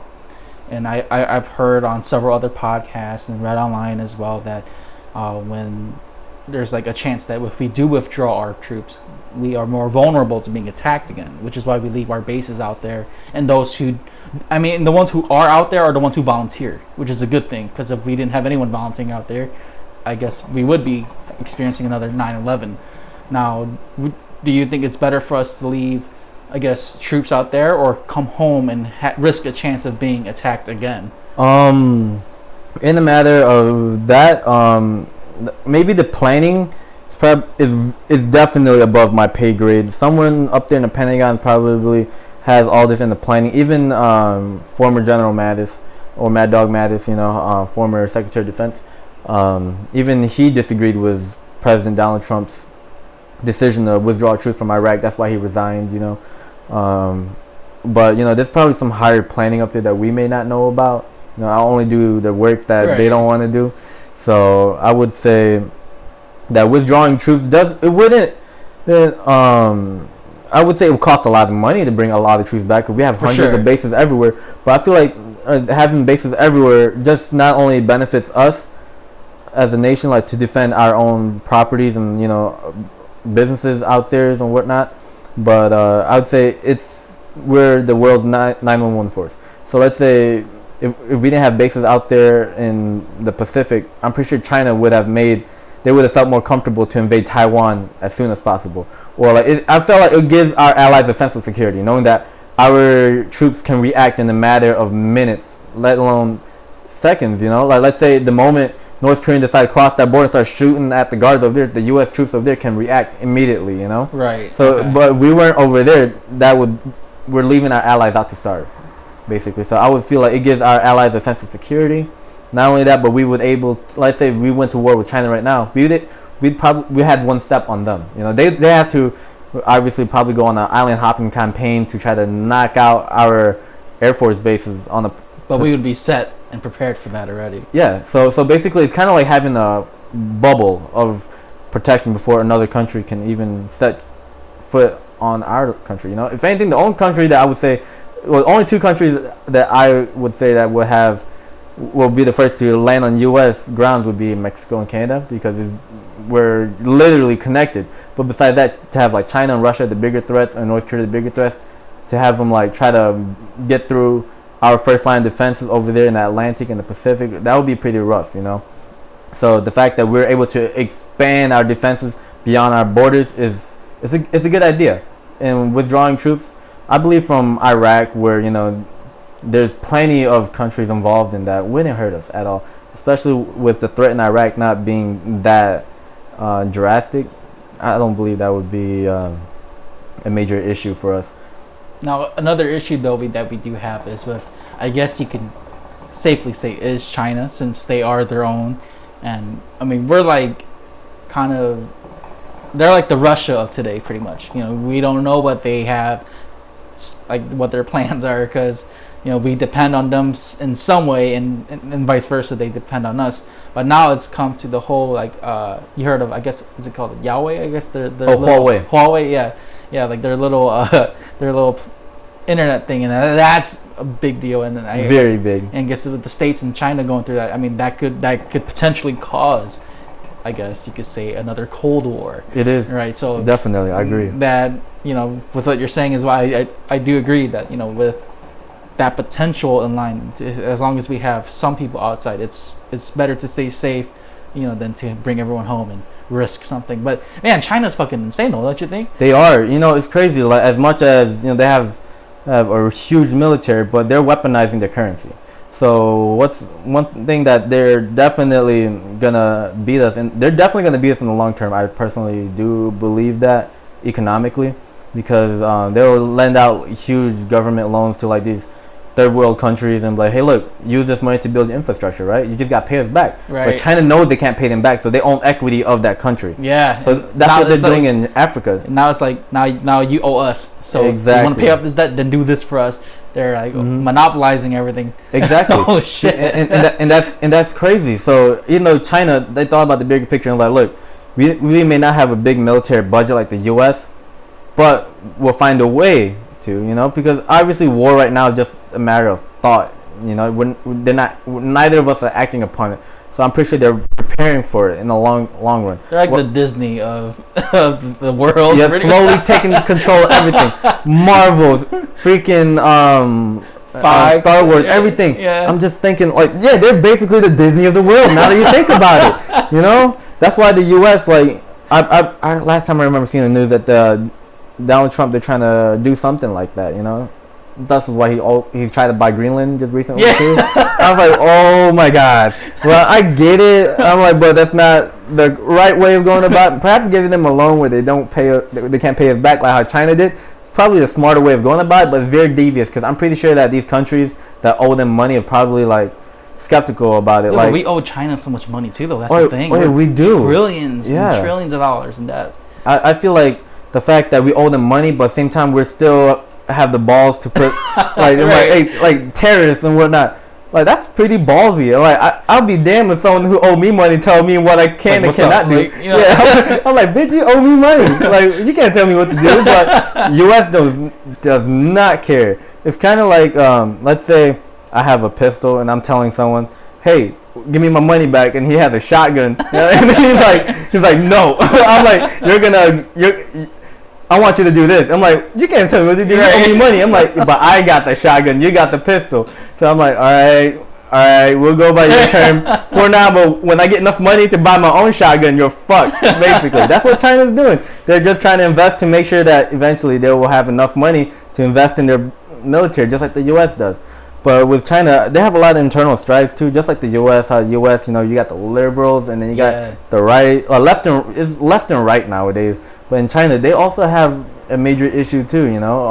I think they're more like, I don't want to say communist, but like they're more dictator, I guess. Well, at least in the big cities like Hong Kong and Beijing, I know like they have a more strict government versus like the outskirts of China. Oh yeah, they don't even have Facebook. Yeah, they use WhatsApp and you know. Yeah, and like whatever. It's kind of like, I don't want to say like North Korea, but like it's kind of like they have that one news source, which is why America is kind of like cutting off that Chinese internet that they have over there, because now they're putting whatever they want on there, and that's all they get. Yeah, and it's whatever the government allows them to. That's why there's a big, huge commotion in Hong Kong. Yeah. Right now, because they don't want, they still want their autonomy. You know, they still want to be able to live under like a capitalist like society. You know, whereas in China, you know, they have what's called a social credit score. You know, so I don't remember how it went, but it dictates you how your life will be basically. There's also this hard test right out of like, I believe when they reach a certain point in school, they have to take this test, right? And this test it goes down to philosophy. It's like your IQ on steroids, but if you score bad on it, the chance of you getting a good paying job is low, and the chance of if you score good on it, you know, the chance of you getting a good job is very high. So it's like ACTs, but not for your school, but for your entire life. Holy shit. Yeah, I forgot what it's called. Fail that shit so bad. Yeah, BuzzFeed, they did a video about it, and it's crazy because they're just looking at it, and they'll give you a riddle, and you'll have to write an answer about it. and it's ridiculous because if it's not correct, and like some of these answers are very like similar to each other. It's like, oh shit, it's definitely not C and D, but it's either A or B. But if I get this wrong, I'm fucked for life. Yeah, basically. So that's how China is. But then same time, like I feel like that's their way of weeding out the weak, I guess I would say. But it doesn't allow the ordinary citizen to like become wealthy. It's kind of like over a normal life. It's either you're gonna be successful or you're not. Exactly. That's fucking scary, man. It is very scary, you know. And the fact that they used to have that one-child policy. Yes. And that shit was ridiculous. And I understand why, because I get probably their economy back then. I'm pretty sure they wasn't able to feed billions of people. But nowadays, I'm pretty sure. I believe they just ended it soon because they got to the point where like they realized that there's a huge gap. So where they're like maybe 30, 40 years ago, you know, during the baby boomers or like, you know, right after World War II, you know, their population was stupid high. Now the fact that they had that one-child policy implemented for so long, you know, people are dying out, their generation is going out and out. They're at that point where they realize that shit, we don't have enough people for, you know, these upcoming generations. We need to repopulate again. Right. So all right, China, let's get to it. It is. And that's the thing. Like that's what happens when you put like a one-child policy. Now you just it feels good for their generation, right? But then it's a long-term. Like the damage is long term. Yeah. Man, oh wow. It's a good thing I'm talking to you about this because oh no, man, it's insane about this. Like that's why I don't get involved with politics and stuff. I like the idea of talking about it and kind of expressing the thoughts of it and kind of like learning a little bit about it, to dive deep into it. Like no, it's too realistic. It's too real for me. I'm like, fuck it. I'm gonna put the tin hat on and hide. Right. I'll join with you. At the end of the world and aliens come out. I'm like, oh, Then put my tinfoil hat on, just go stuff myself in the refrigerator just in case a nuclear bomb goes off, you know? Man, let me just take a few moments here.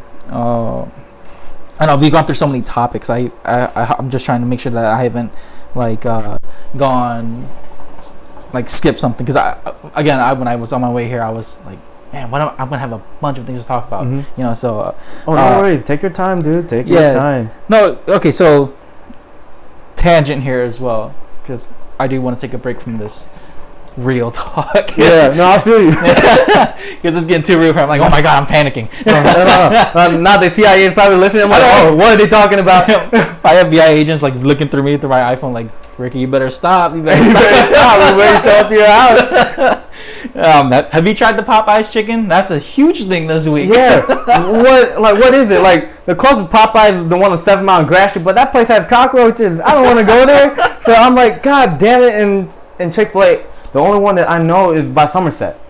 And then that line is really long. Like, perhaps I just have to probably just Google map it. No, but there was a Popeyes on, I guess around between 14 and 13 on Van Dyke. Mm-hmm. When I was coming back from MJR, I saw it and the line's wrapped. And you know, the funny thing is, when I tried the sandwich last week, it wasn't a big deal yet. And I personally thought it was good. I didn't get the spicy one, but I thought it was good. It was a nice quality size. It wasn't the typical chicken patty. It actually felt like they used like a piece of chicken from like the chicken breast and just threw a top on there. Mm-hmm. But then man, there's like what, Tuesday or Wednesday of this week, videos.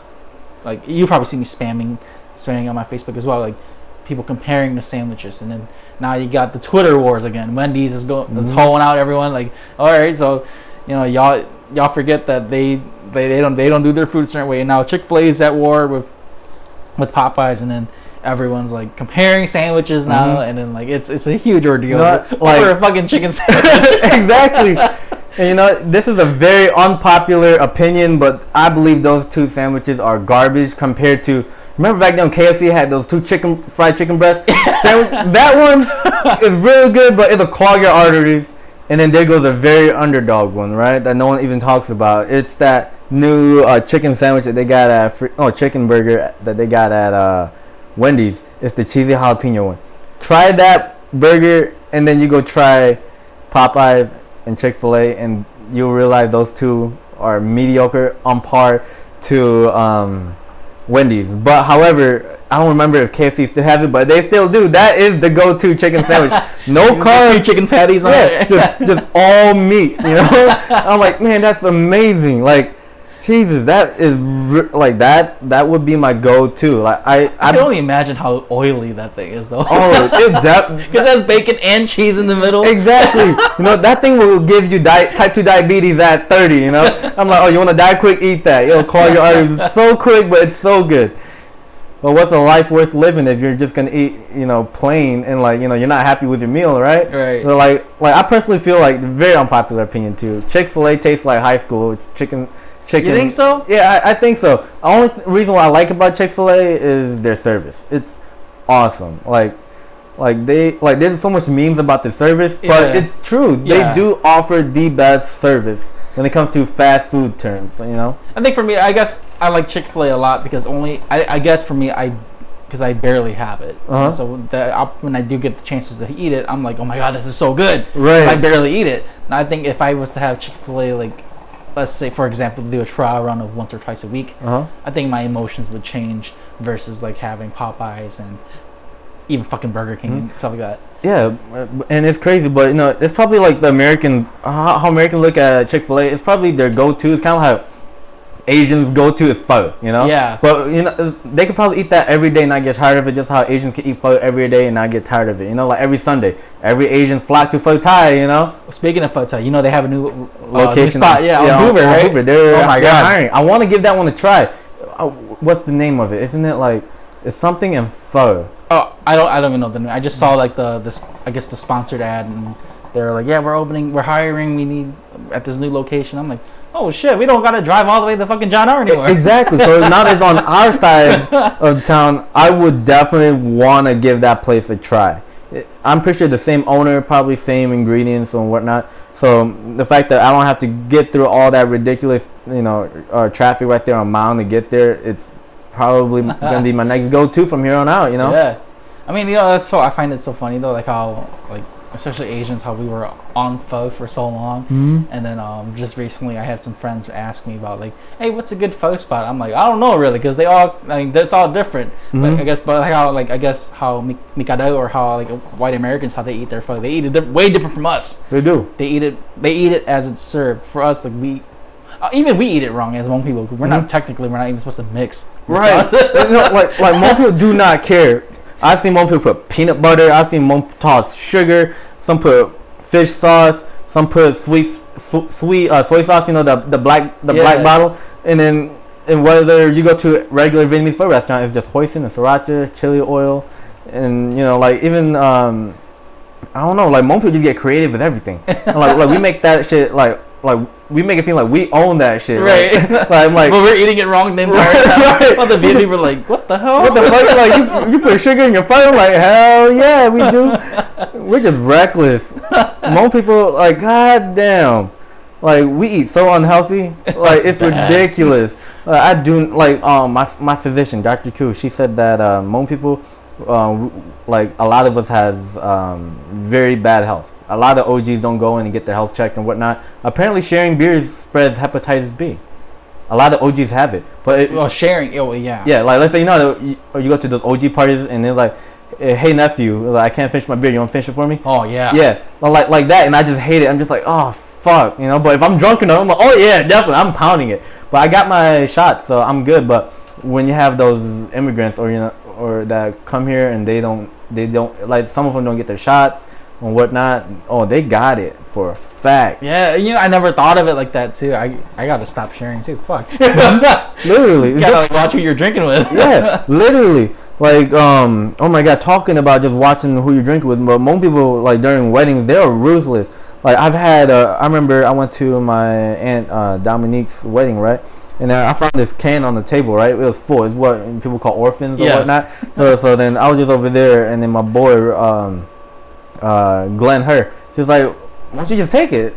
I'm like, "All right, I'll take it, because there was no more beer. Well, there was beer, but we didn't want to waste beer, so I just grabbed it, took a sip out of it. I'm like, this shit tastes like it's laced. So I just said, "You guys don't taste it?" I swear to God, it has liquor in it, right? But then Matt Lee, are just looking at me like, "Oh no, I'm good. And I'm just like, what the fuck? Well, I need a new beer, but that one beer alone, like after having it, you realize that a lot of Hmong weddings, you don't drink to have a good time. You drink to kind of fuck up the groom. So it just makes me realize that had the groom taken that beer, he would have been fucked.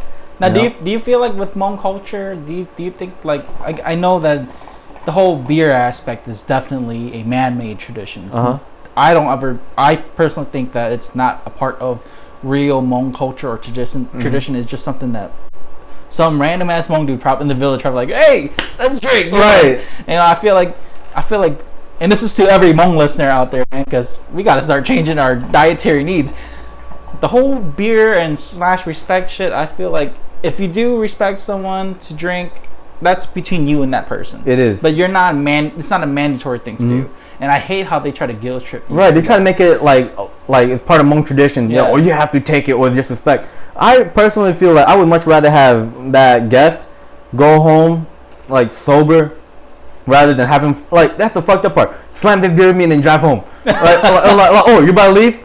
Okay, let's slam one beer. Now he's risking DUIs. You're risking other people, families on the roads, innocent people. Like, I'm just thinking, like, if you know your guest is fucked up, why make him chug one last beer before he goes? He clearly can't drive. Right, exactly. Let alone convince him to stay and let him sober up or spend the night at least. Yeah. Or have someone else take him home. Because Hmong people, a lot of Hmong people nowadays get you DUIs. Just because the fact that, obviously when it comes to drinking, we tend to hype up the person that can drink the most. And it's an ego thing. Oh, this guy can slam a beer within seconds. This guy can drink a lot, right? But we never think into the aspect of what happens the moment he steps out this house, right? Because some people, like, even for me, I'm just like, oh yeah, I'm strong as fuck, right? I go outside, I'm puking. Come back in, like, all right, let's drink some more. But realistically, my body can't handle it. Me puking enough is just basically my stomach saying, can't handle it anymore, homie. Like, Let's tap out, throw in the towel, you know. Now, have you seen that video? It was like, was it last year? That Hmong dude, he had like that challenge where he put the eggs in the beer and he drank like 2 of them. Oh my god! And then like a month or so later, he was the same dude who got caught in the Uber coming home. And Was that him? yeah, it was, Was he the one that was grabbing onto the driver? Yeah. Jesus the same Christ. dude. I was like, I didn't really look into it. I'm like, what happened to that video? Because I was gonna tag my boys in it. I'm like, what happened to that video? And then I see the Uber video, and I'm like, oh hell no. Then you see the comments like, yeah, that's him. I'm like, damn. Yeah, and it's freaking crazy. I guarantee you, he's probably one of those Hmong people whose hobby is just drinking. Like, I'm not gonna lie, my dad's hobby is just drinking too. A lot of people do that. Like, not once have I've been invited, like, hey, come over, you know, let's, like, people just come over, or hit me up. Most of the time, people hit me up is to drink. Hey, come over, we're drinking. Hey, come over, we're drinking. But, you know, other communities, there's like, hey, come over, we're about to go out and play golf. We're about to go out and go bowling. We're about to do that. And most of it doesn't include alcohol. If anything, it's ample amount. But Hmong people, our hobby is to outdrink each other. Or it gets crazier and crazier. I feel like that's something we gotta like discard as a people too. Cause like, yeah, definitely. Because it's not like how it was back. I guess you said like 20 years ago. Right. You know, nowadays it's a challenge. It's you gotta concern your health now, and obesity is a huge thing, and drunk driving is a huge thing in the States now. It's not how it used to be, and I guess people are so stuck in that time where they're like, come on man, let's do this. Like, what happened to just the decency of just a casual beer being a real, like how we're doing, a real casual beer, taking our time, not like, oh, like slam it, like realistically, like, you have to learn to enjoy beer. Like, I remember my parents and their friends, they don't really drink IPAs, so I brought home some Two Hearted, right? And then I gave it to my uncle to pop, my dad's brother, and he said 1 shot. I'm looking at him, I'm like, we're gonna chug it like a Two Hearted. I'm like, we're about to die. Screw that, man. And you know, the fact that they're so used to drinking Bud Light, you know, they don't know about all these other sorts of, you know, like types of beers, you know, when it comes to ales or like like different wheats and different flavors and different brands, really, and how it's brewed. That's why I like going to breweries to try different. I'm more on the lighter side of beer, but I do have the occasional like dark beer once in a while. But man, like, to chug a dark beer, fuck that, dude. It's so thick. It is, and it's so hard to swallow. And not only that, but it's strong. Yeah, like it's a taste of reality. You know, like, I'm like, oh shit, I just got fact checked. This is not a Bud Light. You know, like it's kind of like, I always told people, like, you know how people overhype Hennessy too. I always told them, like, Hennessy, some people they'll advertise it on Facebook, like, oh my god, I got this bottle of Hennessy, who's down to drink with me? In my head, I'm just like, Hennessy don't taste good. It tastes like a DUI, and it literally tastes horrendous. And then, you know, genuinely, like, some alcohols taste good, but why is that the alcohol that usually tastes good are considered girly drinks? Exactly. Yeah. You know, and what's funny is Hennessy has had, and especially in the Hmong community, the past like what 2 or 3 years, it's been a huge deal. Very huge. Henny left and right. Henny everywhere. Like, even at my house, my sister, and like last year, that's all she drank was Henny. I'm like, ugh, man, I don't want that shit. Like, now she switched over to Patron, but I mean, liquor is not good overall. Oh my god, I hate liquor with a passion. But like, it's I don't know, man. Like, I don't know what it is. Somehow it just got hyped, and especially with entertainment always advertising that shit. Oh yeah, definitely. And I would just prefer really a beer over liquor now that I'm older. When I was making maybe like in my early 20s, I probably would have slammed shots left and right, but I think I had an incident where I was at a party one time or at a club somewhere, and we were doing liquor shots, and oh my god, I felt that shit, and I was like, yep, not recovering the same way. Oh yeah, definitely. You know, and I always say that, you know, getting fucked up from liquor is the worst, because you got nothing to puke out. Whether with a beer, you know, like, it doesn't hit you right away, but you feel yourself slowly getting more tipsy, and then you can stop. Whether you take a couple liquor shots on an empty stomach, or you're fucked. Yeah. You know, or not only that, not even on an empty stomach, but it hits you almost instantly. You know, it's almost like a Mike Tyson uppercut. You know, it's like, that's what I would compare to liquor, whereas beer is kind of like a jab from like some random dude at the bar. You know, just a rather regular jab to your chest. I'm like, oh, I felt that, but I can take some more rather than this liquor shot. Like, some people that like, I can't handle my liquor. You know, if I'm taking down this shot of liquor, especially after I got done drinking a couple beers, that could either mean one, I'm about to be really tipsy, or two, I'm down for the count. Like, I'm puking. Yeah. Usually if I go through a night of drinking beer and I take a shot of liquor, I'm done for the night. That's my last call right there. Even now, like today, like later, I have an event going on, and I'm strictly sticking with, like, since we started with the beer, I'm sticking with the beer. Right. I'm not changing shit. But yeah, man, it's been it's been such a great time talking to you, man. Like, personally, to sit down with you, and people forget that having one-on-one conversations, or even just physically talking to someone, it's something that today's youth aren't used to. It's weird now, right? That's why podcasting is such a big deal, because, like, oh my god, we can do this. Like, we've been doing this. Social media has connected everybody. Yeah, basically. it's connected everyone, but it's stopped the physical conversations with people. Right. So again, I want to thank you for this opportunity. Thank you. This has been such a great. I knew from yesterday after you shared the post. I'm like, yep, this is lit, and I got it down. So I've been amazed. This is probably one of my favorite episodes I've done. Wow. I'm glad that you like it. And I definitely look forward to having you as a future guest again, man, because your insight and what you know so far brings a lot to the table. I learned a lot today within this session as well. Just before I wrap up here as well, I do want to thank LP and Hmong Productions for the music that I'm using for my introduction and outro. I give credit to them all the time, because I used the beat that LP had, because he went through like that month of every day he was releasing a beat. So I used one of his for my podcast. So when you listen, you'll hear that. And I do want to advertise as well, Indochina Gardens as well. If you've been to Boyne City, it's a restaurant up there that's family owned. That's close to my family. They own that. And it's I guess it's a high quality Chinese restaurant. It's not the typical like China King and shit like that. It's high quality. It's good service. It's very different. And again, I always say it, man. Their fried rice, it's like the Krabby Patty of fried rice. Oh man, I gotta give that a try. If you just compare it to a Krabby Patty, I gotta find out the secret formula. Legit, man. Like, definitely, if you're up there, or any listeners are up in Boyne City, it's in downtown Boyne City in Michigan. It's a great place, man. Again, Chimeng, thank you, and thank you for your service again. Thank you to all our vets, and all of our people who are serving as well. Thank you to all of you guys in the military for serving us and protecting us as well. People take that for granted. Yeah, man. This is a Spoiler Force podcast. Make sure you read your comic books, watch your anime. I'll be seeing you guys soon. Chimeng, again, I can't thank you enough. Well, thank you for having me on the podcast, man. Yeah, this is great. So have a great day, man.